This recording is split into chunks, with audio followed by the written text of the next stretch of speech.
Okay, thank you, Ross. Good afternoon, everyone. So I'm going to talk about something a little different. I'm going to talk about bonds, and I will be talking about high-yield bonds in particular, and Invesco Bond Income Plus, which is an investment trust that I manage in the Henley team at Invesco.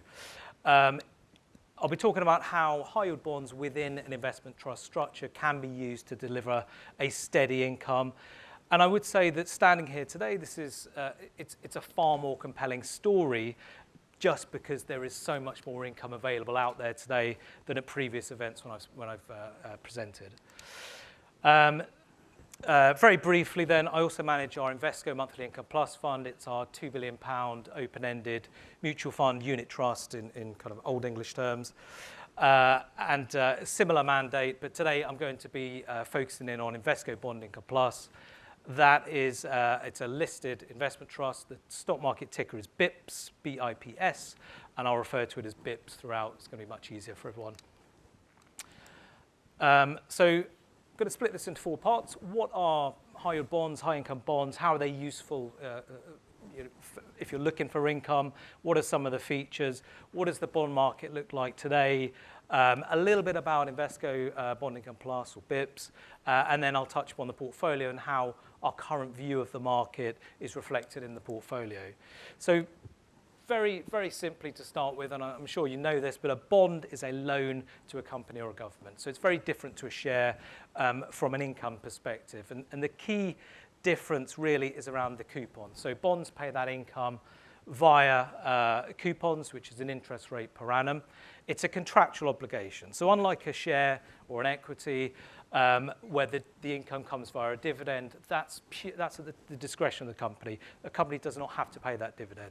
The second key point is seniority. So bonds rank more senior in the capital structure to equity. So equities are always the junior partner in a capital structure.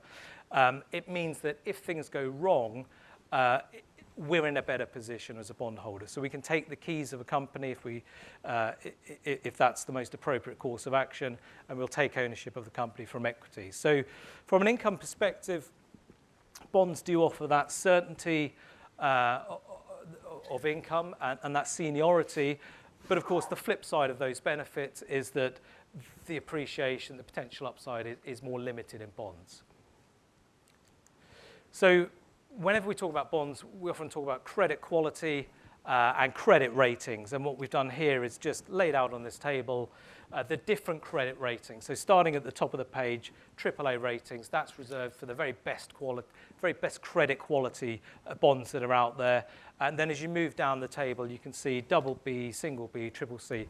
They're what we refer to as high-yield bonds. And the market used to call them junk bonds. We don't do that anymore for obvious reasons. It doesn't sound too great.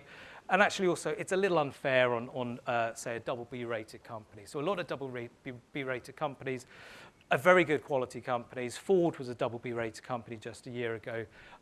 So it's a little unfair to label all high-yield bonds as junk bonds. And of course, as you move down the rating spectrum through the rating quality, into high yield, you earn more income as you move down the rating spectrum. And this is the part of the market that we're especially interested in BIPS, because that's where we can earn the most income. I'll touch very briefly on subordinated bonds. They're not as complex or as scary as the name suggests. It is an important part of the portfolio, so we typically have between 20 and 30% of the portfolio in subordinated bonds.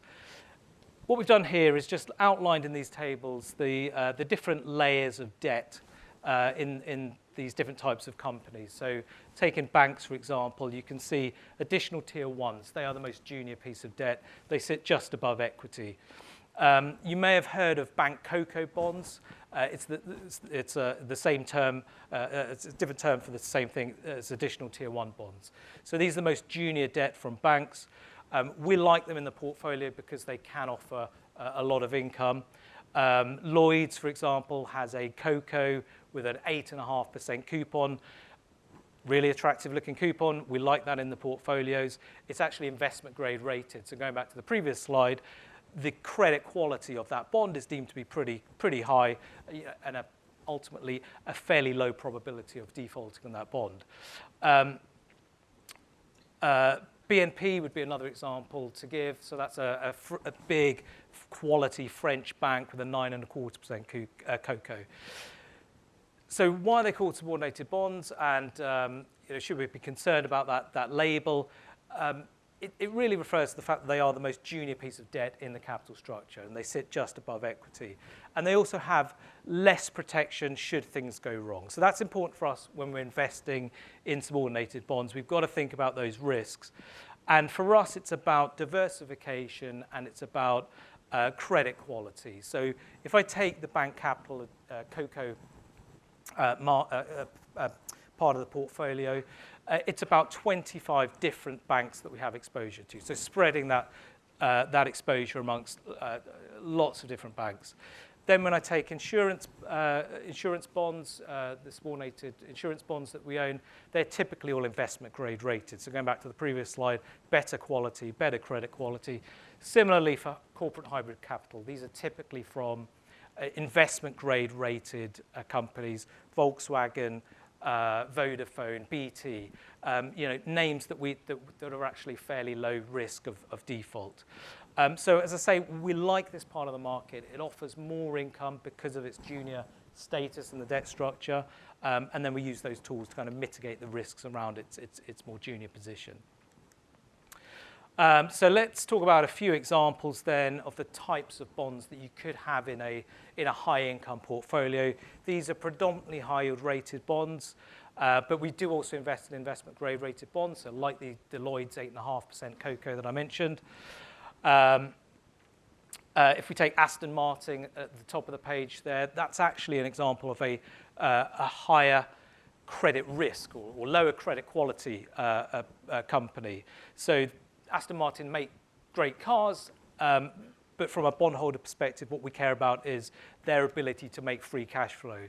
And actually, with a lot of capex due over the next couple of years, Aston Martin's free cash flow is going to look fairly limited for a while. Because of that, the market demanded a relatively high coupon. That bond pays 10.4% coupon. So a fairly chunky coupon, attractive. Our credit analyst likes the company. We like the cars. We like the coupon, but because of those credit risks, we will limit the size of the position, and that's around 0.5% of the portfolio. So what we try to do is do that over again, picking bonds, using a bottom-up process until eventually we've got a portfolio that we're happy with that's generating us the income that we need. If I move a little bit, slightly better quality, then Center Parcs recently issued a bond with a coupon of just under 8%. Again, very attractive for us looking for income. If you've ever spent a small fortune at Center Parcs on a stay, then it's quite nice to be getting some money back from that company as an income.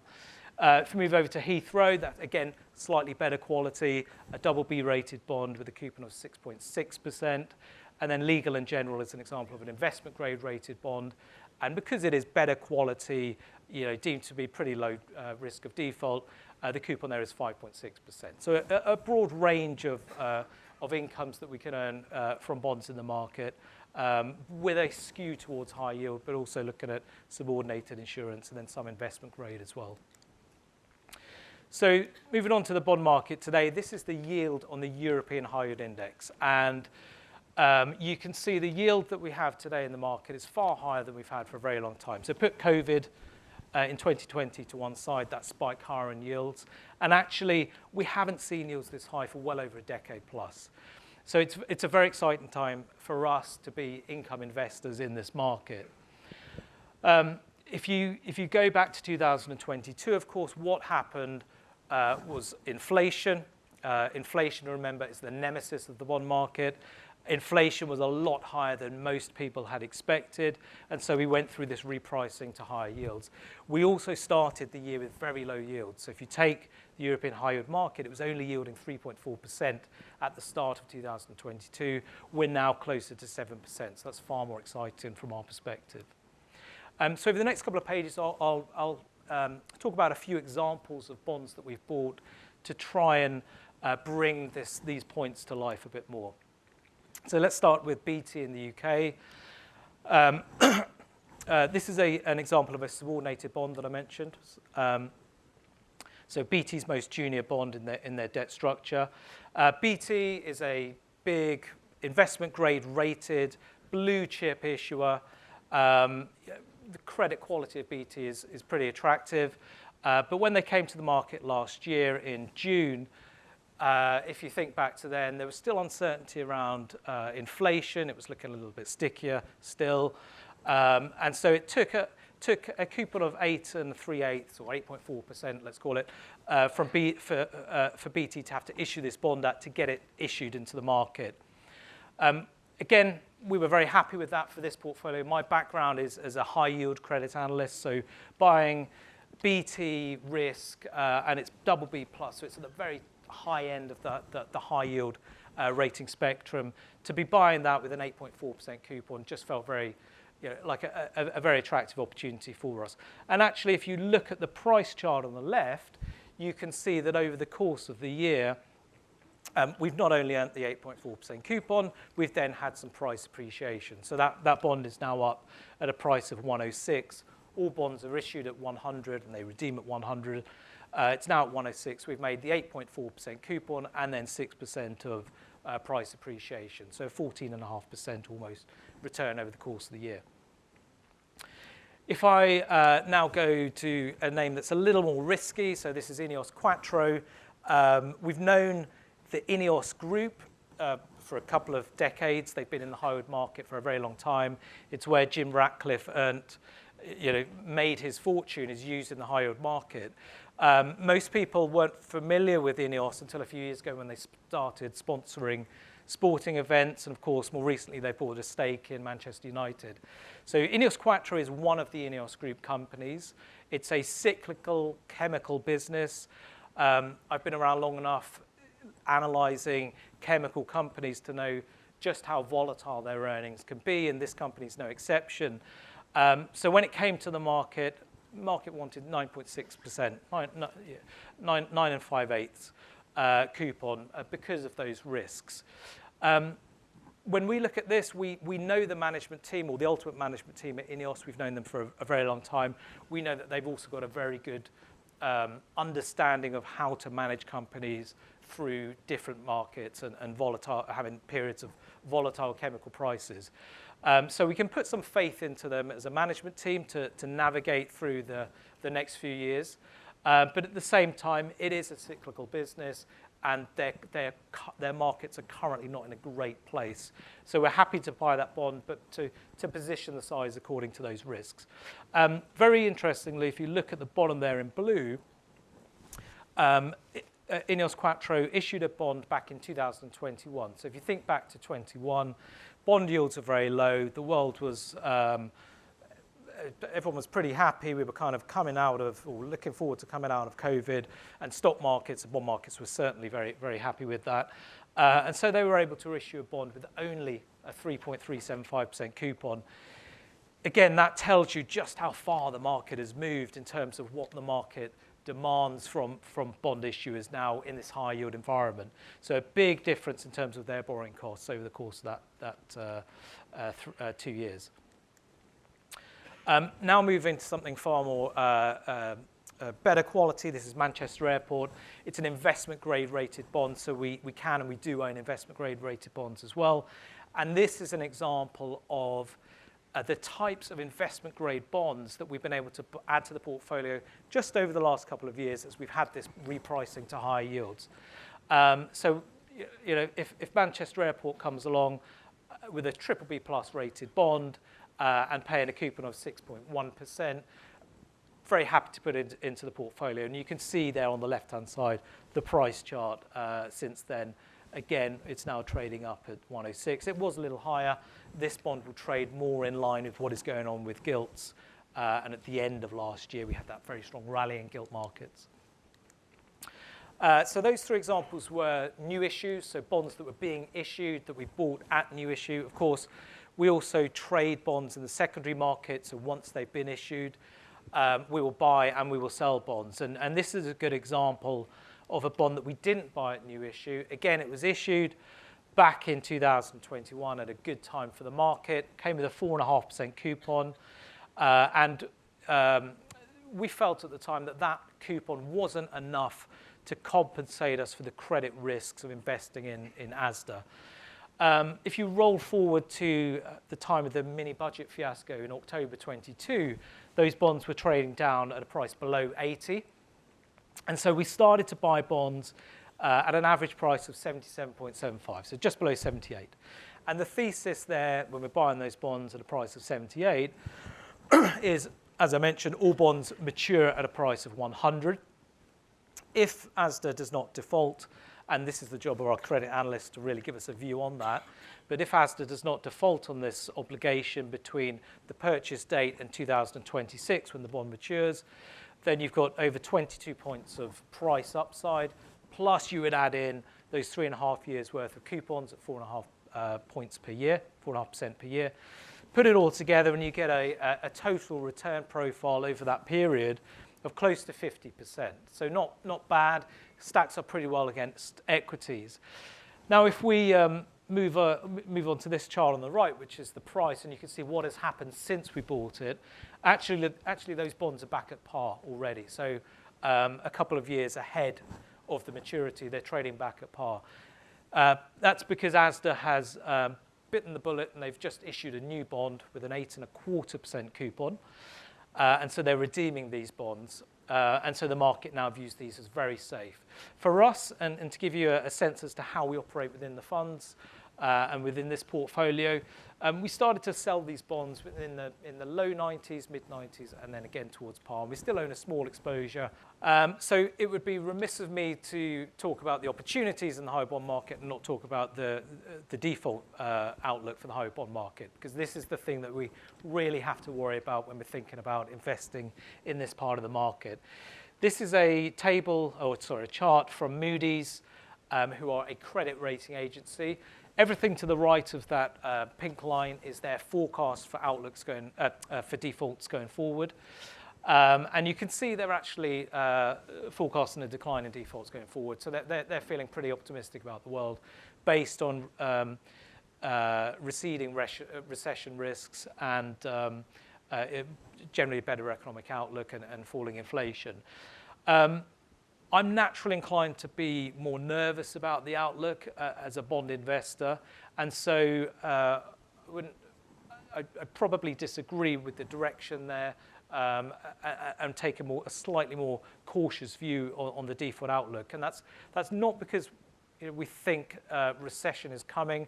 It's not to do with that. It's to do with refinancing risks. So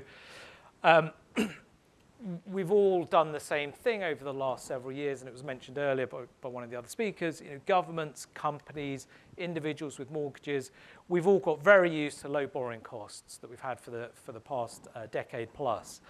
And so there are a lot of companies in the high yield market that are facing a very large increase in their borrowing costs as they refinance bonds. So it doesn't all happen at once, but it does happen over time. And certainly those companies that have more debt and are more exposed to that are potentially more at risk of struggling to afford the new level of debt that they're going to have to pay. So we are, as a desk, generally wary of that part of the market where we think there are companies that could struggle to repay debt, struggle to refinance debt and afford it at a higher level. So to finish this section with an outlook, we think that, first of all, inflation will continue to moderate. I mean, we've had some data in the UK today, which kind of shows that trend. It wasn't quite as good as markets were expecting, but it's 2.3% inflation now. We think that it's unlikely we go back to the 10% that we've just seen. We think it's more likely that we are in this downward trend. Whether we go back to 2% or sub 2%, we're not going to say, but we do think there's a low chance that we go back to the 10% plus that we just had, because the conditions are not really there for that environment. So we do think inflation will moderate, and obviously inflation, that moderating inflation is a good story for the bond market. Weaker growth is a risk factor that we do need to consider. I don't view my job as trying to forecast where economies are going next. There are always good arguments on both sides of the debate, but what we try to do with the portfolios is to just factor in that potential risk within the portfolios. And so we're thinking about that as a risk and just getting that into the portfolios without taking a wholesale view one way or the other. As I've hopefully conveyed, there are attractive yields available today in our markets from quality issuers, and we think that will persist for a little longer. And of course, the real benefit for us and for income investors right now, looking at income-focused bond funds, is that all bonds that are being issued today are coming with much higher coupons than we were seeing with bonds being issued pre-2022. So that's great news for income. So I'll briefly talk about Invesco Bond Income Plus, or BIPS. I mentioned it's an investment trust. It's actually the largest investment trust in the AIC sector. We merged two predecessor trusts back in 2021. I've been managing both of the predecessor trusts, since 2014, but I've been involved with them both for the 2 decades, more than 2 decades that I've been in the team. I've mentioned diversification a couple of times. Again, diversification is very important for a bond fund. So we currently have around 160, just under 160 different companies that we're lending to within the portfolio. And then in terms of it being an investment trust, there are 2 key features that we try to make use of from the investment trust structure for a bond fund. The first is using gearing, and both previous speakers have mentioned using gearing prudently, and I do think it's very sensible to have a level of gearing in a portfolio. These are closed-ended vehicles, so we don't face the same issues that you would have in an open-ended mutual fund with potential redemption. So you can take a slightly more confident view, and you can have some gearing in the portfolio. So that's currently around 15% of the portfolio, of the NAV is borrowed. And what we use the gearing for is to borrow from a handful of banks, reinvest that into bonds that we like. Maybe they're better quality bonds that yield a little bit less, but we can get our income from those rather than having to go too far down the risk spectrum. The second important point about it being an investment trust is that we can set a dividend, we can have a dividend target, and we express that in pence per share. So it's currently 11.5 pence per annum, paid quarterly. That equates to today a dividend yield of around 6.8%. It's worth noting as well that not all of the income within the portfolio is being paid out. We are keeping some of that back for a rainy day. But that will be reflected in the valuation of the fund. And then to finish off on BIPS with this slide, really the point of this is to show 2 things. One is the consistency of dividends that we had over the past decade. Bear in mind, it was a decade of falling yields for bond markets. So to maintain 10 pence per annum every year was actually quite an achievement. In this post-2022 world, obviously with so much more yield available, we've taken the steps to increase the dividend. And we think that 11.5 pence today is an appropriate level to be guiding to for the next few years. And it means that when an investor is looking to buy shares in BIPS, they know exactly what level of income and dividend yield they're going to be earning. And the other point here is that £10,000 invested 10 years ago would now be worth 16,000 with the dividends reinvested. And then finally, just on the portfolio, with the outlook in mind, how is that reflected in the portfolio? Well, we are just under 40% invested in traditional corporate high yield, so that's the Aston Martin bonds that I mentioned, or Heathrow. 1/3 is in subordinated financials, so that's the bank CoCos, the Lloyds Bank, the Legal and General. And then we also have exposure to hybrids, and defensive is pure investment grade bonds. Finally, around 1/3 of the portfolio today is in investment grade rated bonds. That is higher than we've had for a very, very long time. So they are the better quality, lower credit risk part of the market. And investment grade bonds have become a yield product again post-2022. So for many years, this figure would have been much smaller just because the opportunity wasn't there. So it's been great to be able to get yield, but without having to go as far down the risk rating spectrum. So I shall finish off there, and thank you very much for listening, and I look forward to taking questions at the end.